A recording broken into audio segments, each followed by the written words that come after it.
ஜய ஜய சங்கர ஹர ஹர சங்கர. தெய்வத்தின் குரல் 5ஆம் பகுதி. ஸ்ரீ சங்கரரின் கால நிர்ணயம். கிமு முதல் நூற்றாண்டு என்னும் கருத்து. ஆச்சாரியால் காலம் கிபி 1788 820 இல்லை. கிமு 509 477 இல்லை.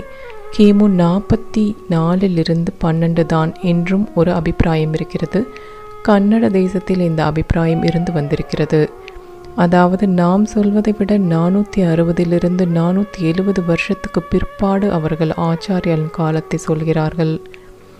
இந்த 460 470 வருஷ வித்தியாசத்திற்கு டி.எஸ். நாராயண சாஸ்திரி போன்றவர்கள் ஒரு காரணம் காட்டுகிறார்கள். அதாவது ஜைனர்களும் பௌத்தர்களும் யுதிஷ்டிர சகம் என்று ஒன்றை பின்பற்றுகிறார்கள். இது கலியுகம் ஆரம்பித்து 468 வருஷத்துக்கு பிறகு ஆரம்பிப்பது. யுதிஷ்டர் என்பது பாண்டவர்களில் மூத்தவரான தர்மபுத்திரர் தான். கிருஷ்ணர் பரமபத ஆரோகணம் செய்ததை கேள்விப்பட்ட உடனே அலரும் மகா பிரஸ்தானம் என்பதாக ஜீவ யாத்திரையை முடித்து ஸ்வர்க்கத்துக்கு புறப்பட்டு விட்டார். கிருஷ்ணரின் பரமபத ஆரோகணத்திலிருந்து தான் கலி பிறந்தது. அப்போது யுதிஷ்டரர் 36 வருஷம் ஆட்சி நடத்தியிருந்தார். ஆகையால் நாம், அதாவது ஹிந்துக்கள், கலிக்கு 36 வருஷம் முன்னால் கிமு 3138 யுதிஷ்டிர சகாப்தம் ஆரம்பிப்பதாக கொண்டிருக்கிறோம். ஆனால் ஜைன பௌத்தர்கள் கலி ஆரம்பித்த பின் 468 வருஷத்திற்கு அப்புறமே தங்களுடைய யுதிஷ்டிர சகாப்தத்தை ஆரம்பிக்கிறார்கள். யூனிஃபார்மாக அவர்களுடைய புஸ்தகங்கள் அப்படித்தான் இருக்கிறது. ஜைன மதம் ஆதியிலிருந்தே கன்னட தேசத்தில் வேர் பிடித்திருக்கிறது. மௌரிய சந்திரகுப்தனே கடைசி நாளில் ஜைன பிக்ஷுவாகி ஸ்பௌகொலாவுக்கு வந்துதான் பிரியோபவேசம் பண்ணி உண்ணா நோன்பிருந்து உயிரை விட்டான் என்று சொல்வதுண்டு.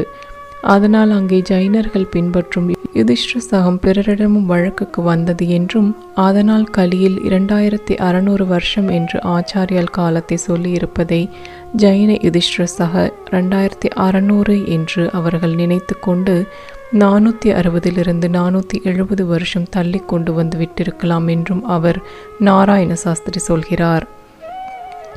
கிமு 6ஆம் நூற்றாண்டு என்று அத்தனை முன்னேயும் போக வேண்டாம். கிபி 8ஆம் நூற்றாண்டு என்று அத்தனை பின்னுக்கும் தள்ள வேண்டாம். சிரித்து காம்ப்ரமைஸாக இந்த கிமு முதல் நூற்றாண்டை வைத்து கொண்டு விடலாமே என்று சிலர் சொல்கிறார்கள். இதற்கு அவர்கள் சொல்லும் ஒரு காரணம், நம்முடைய மடத்தின் ஆரம்ப காலத்து 7-8 சுவாமிகள் 80 90 100 வருஷங்களுக்கு பீடத்தில் இருந்ததாக நம்முடைய குரு பரம்பரையில் இருக்கிறது. பொன்னிய ஸ்லோக மஞ்சரியில் அப்படித்தான் தேதிகள் கொடுத்திருக்கிறது. இது ரொம்ப ஜாஸ்தியாக தெரிகிறது. பிராசீனத்துவம் தொன்மை கொடுக்க வேண்டுமென்றே வாஸ்தவத்தில் 20 30 40 வருஷம் பட்டத்தில் இருக்கக்கூடியவர்களுக்கு ஒரு 60 வருஷ சைக்கிள் கூட்டி சொன்னதாக தோன்றுகிறது. நிஜமாக அவர்கள் சித்தியான பிரபவாதி வருஷ பெயர், மாசம், பக்ஷம், திதி ஆகியவற்றை மாற்றாமலே புண்ணிய ஸ்லோகங்கள் வைத்து கொண்டு அவர்களுடைய பதவி காலத்தை சரியாக 60 வருஷம் சேர்த்து சொல்லியிருக்கலாம். தலா 60 வருஷமாக அந்த 7-8 பேருக்கு குறைத்து விட்டோமானால் சரியாகிவிடும். அப்போது ஆச்சாரியால் அவதாரம் கிமு 44 என்பதும் சரியாக வந்துவிடும் என்று சொல்கிறார்கள். ஜெய ஜெய சங்கர ஹர ஹர சங்கர.